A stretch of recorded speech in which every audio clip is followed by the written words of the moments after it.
सभी को जय हिंद मित्रों। एक बार फिर से आप सभी का बहुत बहुत स्वागत, वंदन और अभिनंदन है आपके अपने उपकार 99 के यूट्यूब प्लेटफॉर्म पर। तो हम पढ़ रहे थे क्या, तो गुप्ता डायनेस्टी या गुप्ता साम्राज्य के बारे में। तो हम अभी तक कई शासकों के बारे में पढ़ चुके हैं और आज हमें पढ़ना है एक महत्वपूर्ण शासक हुए हैं कुमारगुप्त, जो कि चंद्रगुप्त द्वितीय का पुत्र था और इसकी माता का नाम हमें ध्रुव देवी या ध्रुव सामनी मिलता है। हम एक बार फिर रिवीजन कर लेते हैं कि हमने किन किन शासकों के बारे में पढ़ा। क्रमशः याद रखेंगे कि सबसे पहले शासक हुए हैं गुप्ता डायनेस्टी में श्रीगुप्त और दूसरे घटोत्कच। ये दोनों ही स्वतंत्र शासक नहीं थे। इसके पश्चात जो शासक हुए थे वो महत्वपूर्ण शासक थे और प्रतापी और शक्तिशाली शासक भी थे, जिसका नाम है चंद्रगुप्त प्रथम। ये वही चंद्रगुप्त प्रथम है जिसने सबसे पहले गुप्ता डायनेस्टी में स्वर्ण सिक्का जारी किया था, और कोई ऐसे वैसे सिक्के नहीं, बल्कि इन सिक्कों पर स्वयं चंद्रगुप्त का और चंद्रगुप्त की पत्नी कुमार देवी का आकृति और नाम का अंकन था। और ऐसे सिक्कों को गुप्ता काल में राजा रानी प्रकार के सिक्के या विवाह प्रकार के सिक्के कहा जाता था। हम देखते हैं कि चंद्रगुप्त के पश्चात उसका शासक बनता है उसका पुत्र समुद्रगुप्त। माना जाता है कि समुद्रगुप्त को चंद्रगुप्त प्रथम ने भरी सभा में राजगद्दी सौंपकर संन्यास ले लिया था। आगे हम देखें तो समुद्रगुप्त के पश्चात शासक होता है उसका एक बड़ा पुत्र है रामगुप्त, और रामगुप्त का ही एक भाई है चंद्रगुप्त द्वितीय। रामगुप्त अयोग्य शासक था और यह इसके शासनकाल में शकों का आक्रमण होता है और शक शासक इसकी पत्नी ध्रुव देवी या ध्रुव स्वामिनी को अपने साथ उठाकर ले जाते हैं। जब इसके भाई को पता पड़ता है कि कुमारगुप्त ने बिना युद्ध किए ही अपनी पत्नी ध्रुव देवी या ध्रुव स्वामिनी को शकों को भेंट कर दिया, इससे चंद्रगुप्त द्वितीय क्रोधित होता है और कुमारगुप्त की हत्या कर देगा। जंगल से छुड़ाकर लाएगा किसको, तो ध्रुव देवी या ध्रुव स्वामिनी को, और ध्रुव देवी या ध्रुव स्वामिनी से विवाह कर लेगा। और इससे समुद्र चंद्रगुप्त द्वितीय को एक संतान उत्पन्न होती है जिसका नाम होता है कुमारगुप्त। तो आज हम कुमारगुप्त के बारे में पढ़ेंगे। ये महत्वपूर्ण शासक है। इसी ने नालंदा बिहार की स्थापना करवाई थी। कहाँ पर, तो नालंदा जिले में।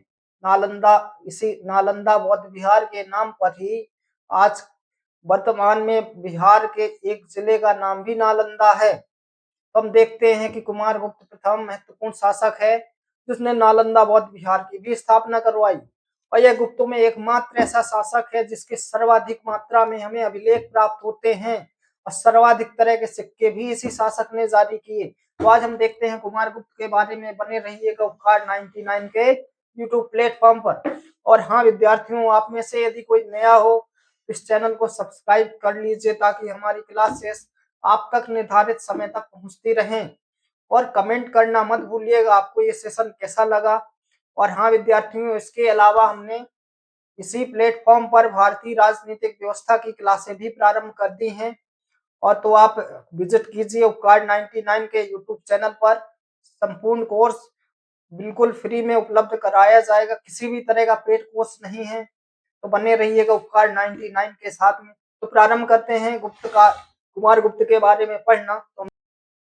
तो कुमारगुप्त प्रथम, जैसा कि हमने अभी जाना कि इनके पिता का नाम चंद्रगुप्त द्वितीय था और माता ध्रुव देवी या ध्रुव स्वामिनी। और इन्होंने एक कई तरह की उपाधियां भी धारण की हैं, जैसे महेंद्रादित्य, परम भागवत और सक्रादित्य। सक्रादित्य महत्वपूर्ण उपाधि है, याद रखेंगे, एक स्टार लगा लो इसमें सक्रादित्य। और ये उपाधि हेनसांग ने दी थी। हेनसांग, हेनसांग भी चीनी यात्री था जिस तरह से हायान था। और ये हेनसांग गुप्तोत्तर काल में स्थानेश्वर के पुष्यभूति वंश के शासक हर्षवर्धन के शासनकाल में भारत आता है। हेनसांग महत्वपूर्ण है। इसी ने कुमारगुप्त को सक्रादित्य कह के संबोधित किया। तो इसकी उपाधि याद रखेंगे, महत्वपूर्ण है सक्रादित्य। आगे की दो उपाधि याद रखें या न रखें, सक्रादित्य को याद रखेंगे। तो हम आगे देखें तो ये पहला ऐसा शासक था गुप्त शासकों में जिसने सर्वाधिक अभिलेख जारी किए थे और सर्वाधिक तरह के सिक्के भी इसी ने जारी किए थे। पूछा जाए गुप्तों में कि सबसे पूछा जाए गुप्त काल में कि सर्वाधिक तरह के सिक्के जारी करने वाला शासक कौन, तो कुमारगुप्त प्रथम। और इसके सिक्कों में हमें मयूर और कार्तिकेय का अंकन भी देखने को मिलता है। आगे हम बात करें तो इसका एक स्तंभ लेख प्राप्त होता है, भीतरी स्तंभ लेख। और इसमें उल्लेख मिलता है कि कुमारगुप्त प्रथम के पुत्र स्कंदगुप्त ने पुष्यमित्र नामक जाति को भी पराजित किया था। एक शासक पढ़ा था हमने, पुष्यमित्र शुंग, याद आ रहा है, शुंग वंश का संस्थापक था और ये जाति है पुष्यमित्र जिसको स्कंदगुप्त ने पराजित किया था। स्कंदगुप्त कौन है? तो कुमारगुप्त प्रथम का पुत्र है। आगे हम देखें तो हुनों का भी आक्रमण होता है इसी के शासनकाल में। पूछा जाए गुप्तों में सर्वप्रथम हुनों का आक्रमण किस शासक के शासनकाल में हुआ? तो कुमारगुप्त के शासनकाल में। माना जाता है कि हुनों ने तोरणमाल और मिहिरकुल के नेतृत्व में आक्रमण किया था। तो हून शासक हुए हैं, या हून है तो तोरणमाल और मिहिरकुल, तो इन दोनों के नेतृत्व में आक्रमण होता है कुमारगुप्त के शासनकाल में, और जिनको कुमारगुप्त के पुत्र स्कंदगुप्त के द्वारा पराजित भी किया जाता है। आगे हम देखें इनके अभिलेखों के बारे में, तो हमें दो तरह के अभिलेख प्राप्त होते हैं। पहले तरह के अभिलेखों में देखें तो एक तो थे पत्थर के अभिलेख, संभवतः पत्थर पर उत्कीर्ण करवाया होगा, और दूसरे थे ताम्र पत्र, जो कि तांबे के पत्तलों पर उत्कीर्ण करवाया था। तो हमें पत्थरों के संदर्भ में कई तरह के अभिलेख प्राप्त होते हैं, जिसमें बिलसद, मानकुंवर और गठवा, ये तीनों ही अभिलेख हमें यूपी से प्राप्त होंगे। कहां से? तो यूपी से, लिख लेंगे नोट लगा के। उत्तर प्रदेश से प्राप्त होते हैं पत्थर के अभिलेख कुमारगुप्त के, एक तो बिलसद, दूसरा मनकुंवर और तीसरा गठवा लेख।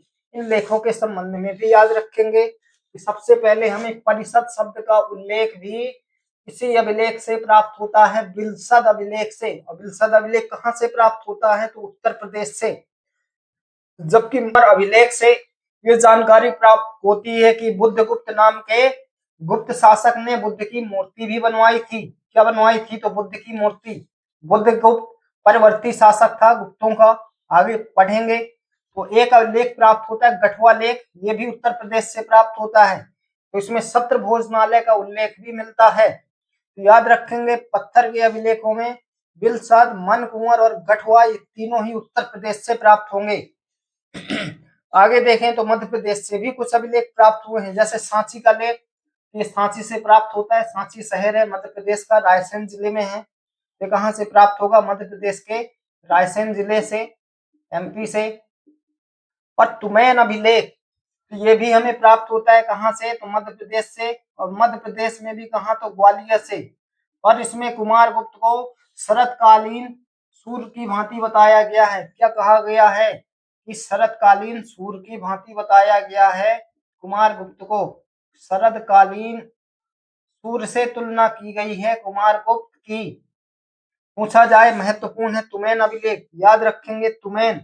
पूछा भी जाता है कि किस अभिलेख में कुमारगुप्त को शरतकालीन सूर्य बताया गया है? तो तुमैन अभिलेख से, जो कि मध्य प्रदेश के ग्वालियर जिले से प्राप्त होता है। तो इसमें याद रखेंगे तुमैन अभिलेख महत्वपूर्ण है।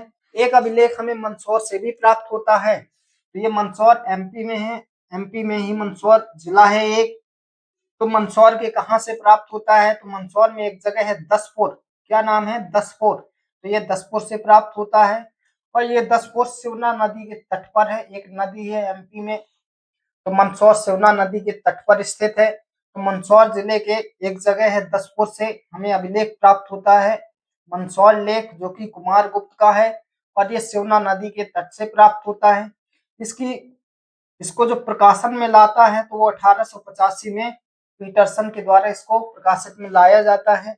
और जबकि खोज फ्लीट के द्वारा की जाती है मंदसौर अभिलेख की, और लेखक हैं इससे इसके वत्स भट्ट।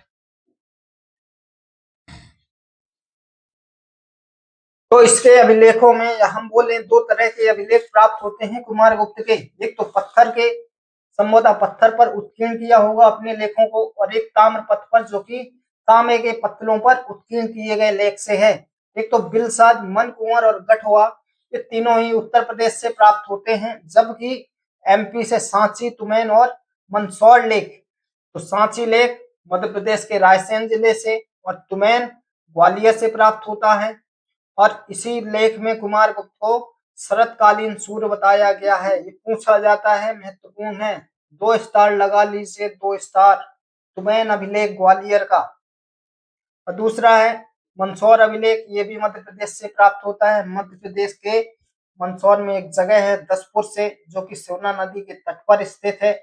इसको प्रकाश में लाने का श्रेय जाता है पीटरसन को 1885 में, जबकि खोज की फ्लीट नाम के व्यक्ति ने। और इस लेख के जो लेखक हैं वो वत्स भट्ट थे। स्वयं राजा तो लिखने जाएगा नहीं, लेखक भी होते हैं, तो लेखक क्या है, वत्स भट्ट है। तो कुमार गुप्त प्रथम के द्वारा कुछ निर्माण कार्य भी करवाए गए थे अपने जीवन काल में।